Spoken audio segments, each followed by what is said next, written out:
I decided to try some corn checks, and for the first time in my life, I'm having almond milk. So I'm gonna see on camera how I like it. I have my mic all the way over here because I didn't want my. Well, I guess that defeats the purpose since I just did it. We'll see what happens. What's up, everybody? Ty Rivera here, the absolute best LGBTQ comedian in the world. Anyway,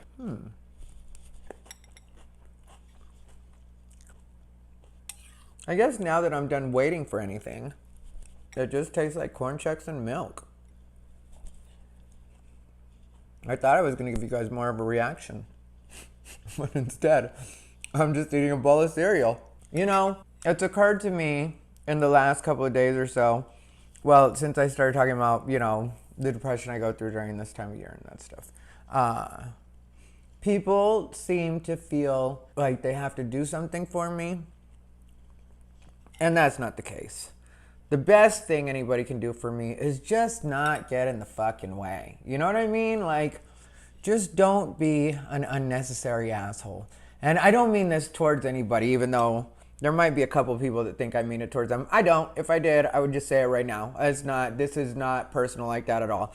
It's just, and technically I don't consider the people that have recently, I don't think they were at all malicious, and I don't feel like they're assholes. Even the ones from far back where it kind of was that way, it really wasn't, because there was always like a good part in every friendship I ever had. Like, there was this one person that I used to work for, and I did used to like working for him. I genuinely liked him as a person a lot.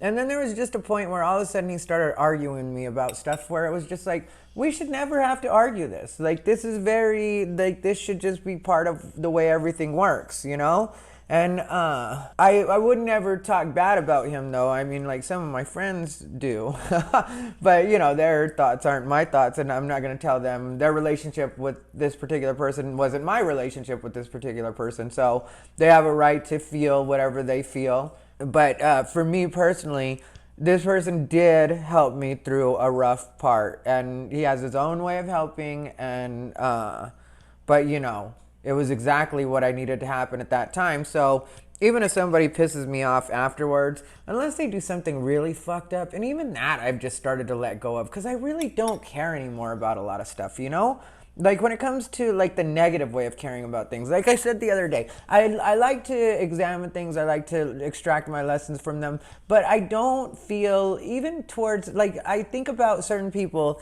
that have, I guess you could say, fucked me over and stuff like that, and I think about, like, if I saw them now, would I be mad at them?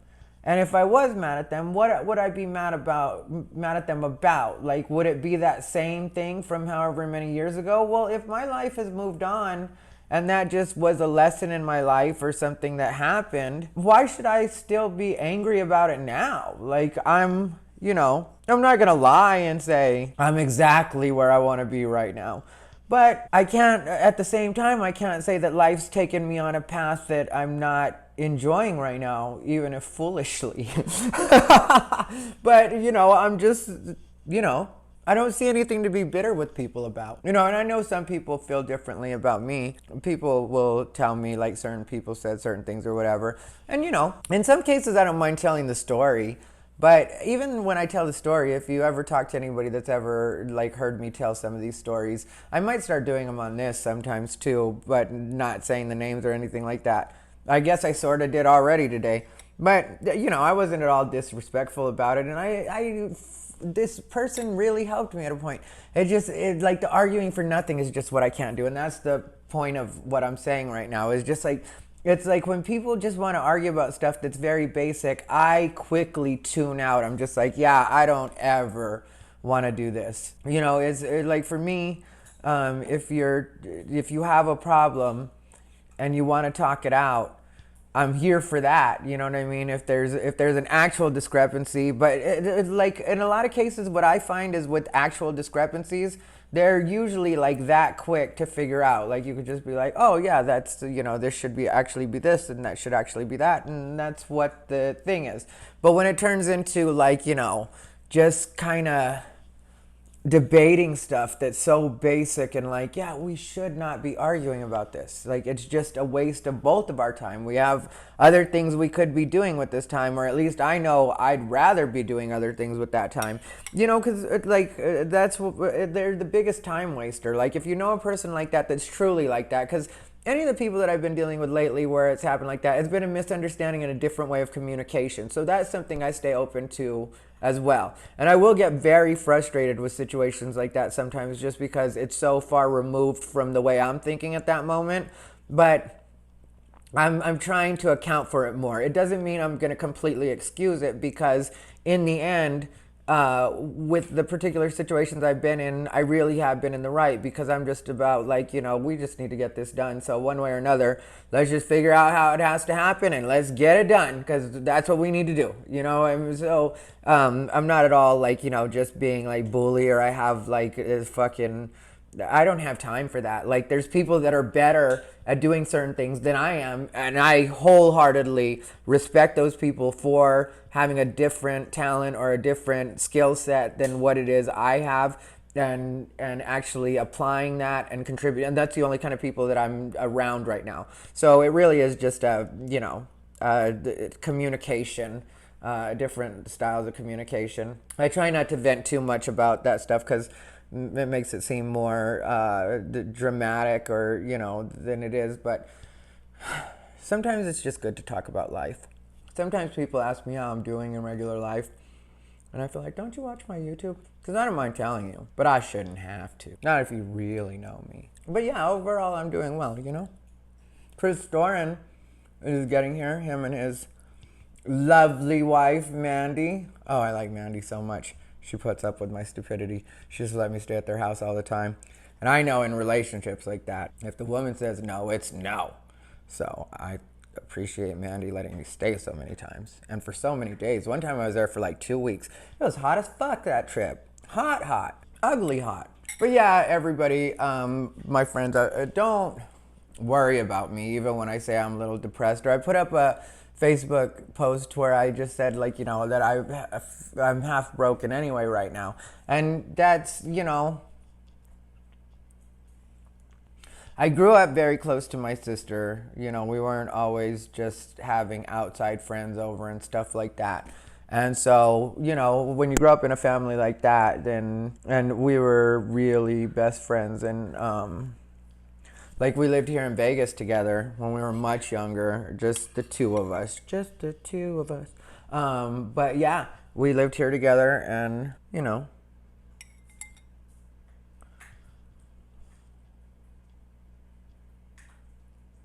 I do miss her a lot because there's certain stories that, because we lived here together and the way that we would talk to each other and stuff like that and the way we'd share with each other. There are certain stories that like died with her, I can't remember certain things. There's certain things that she would remember that's another half of a story that I was at the same place or in the same city and that was happening at the same time, and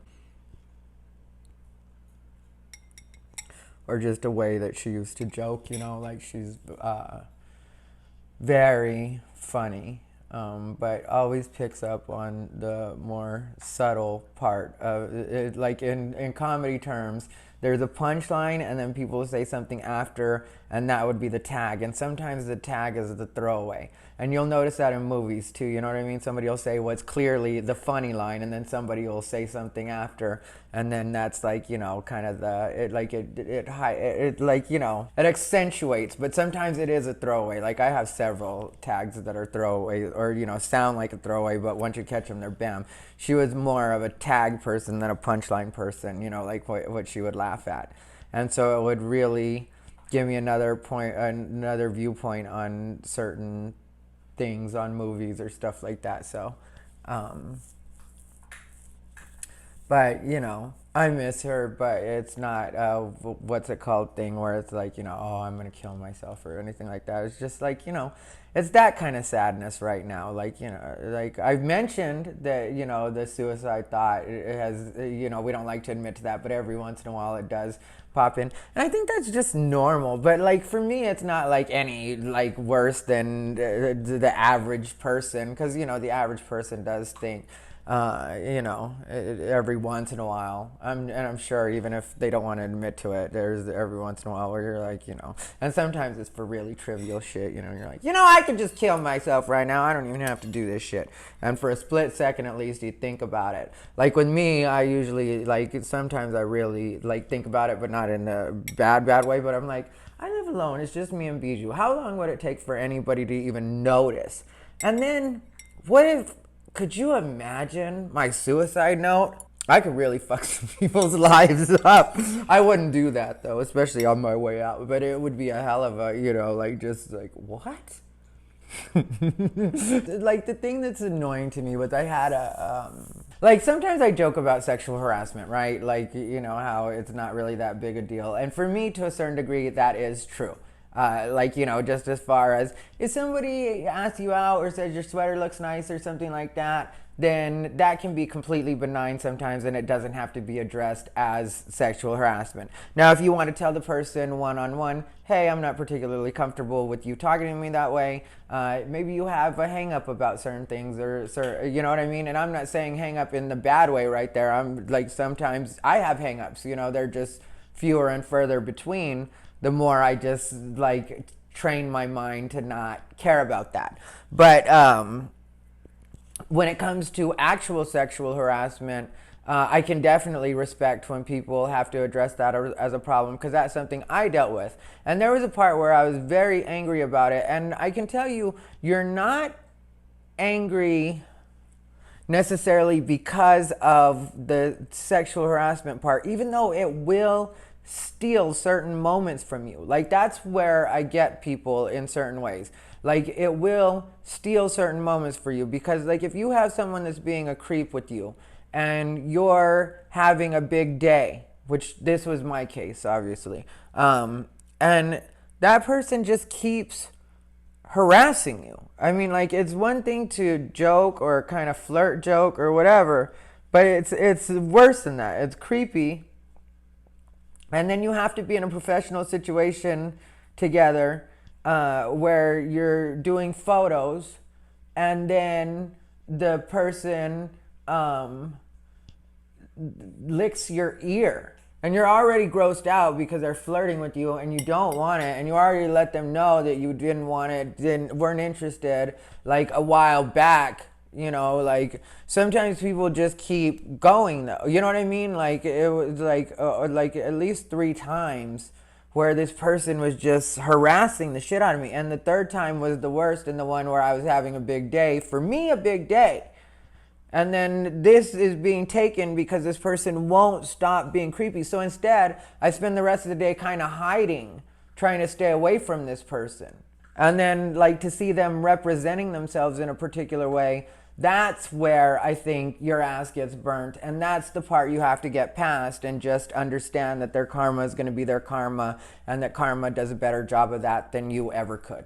So, I let it go. And that's why I try to tell a lot of people, like, some of this stuff, yeah, there's certain things that need to be addressed. There's certain things that need to be. But once you start taking your life's focus off of yourself and donating it completely to that, then you have to ask yourself, is this really worth it? Do I want to make this my life's mission?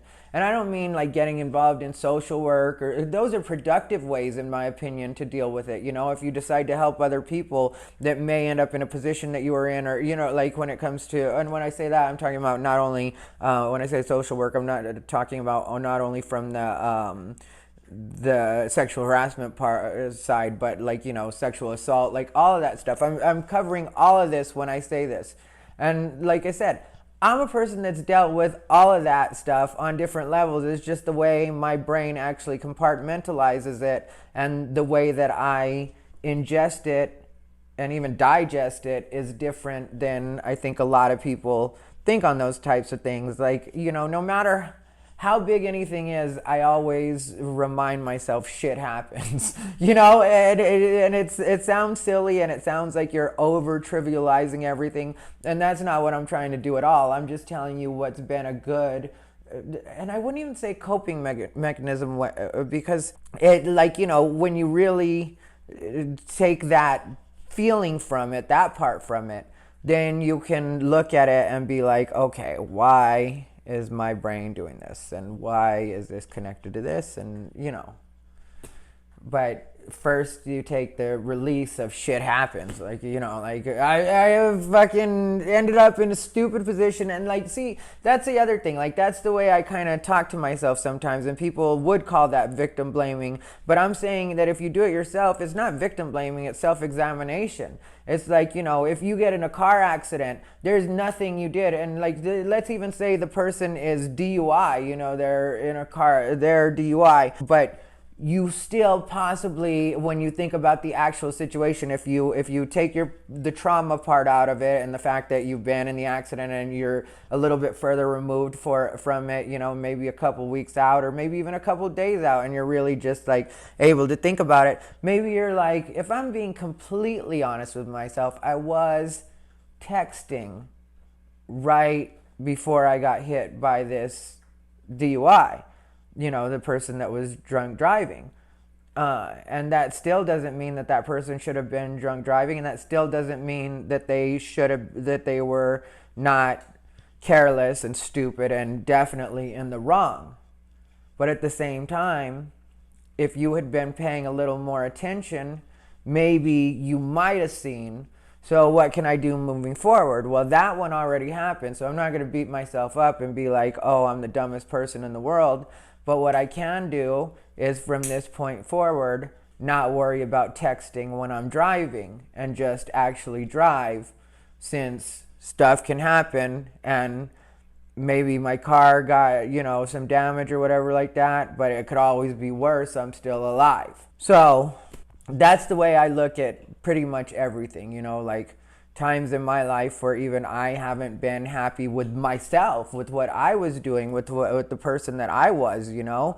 And it's like, you know, if you don't learn a lesson from it, shit happens isn't good, because then you're not actually learning from it. You know, you can't just shit happens and completely leave it at that. Shit happens is a placeholder. It's your bookmark, so that you're like, okay, let's go back to that shit happens and see how shit happens. So that's, you know, like, for me, it makes everything easier, because then everything isn't such a terrible thing. But yeah, as far as that sexual harassment thing goes, like, I do feel that way about it. There was a point where I was very angry about it, and there's a point where I even called it out on social media. But now I've gotten to a point where if anybody even like seriously asked me about it and was like, you know, air your grievance, say what it is that happened to you and what it is they did and how it all went down, I wouldn't even care if it was like a major publication or something like that. I'd be like, no, I'm good. It was just a story that I was in my feelings about at a point, and nobody's life needs to get ruined over it unless karma says so. And that I'm also comfortable with. Like, you know, if karma never decides to do anything, usually it does though, but if it never decides to do anything, I'd just be like, oh well, I got shit to do. You know, I just got to move on. That's the way life works for me. So, I'm not a perfect person. I know you're all heartbroken now and can't believe it. I didn't mean to let you down this way. But yeah, I'm not a perfect person, so read them and weep, honey. This has been Ty Rivera, the absolute best LGBTQ comedian in the world.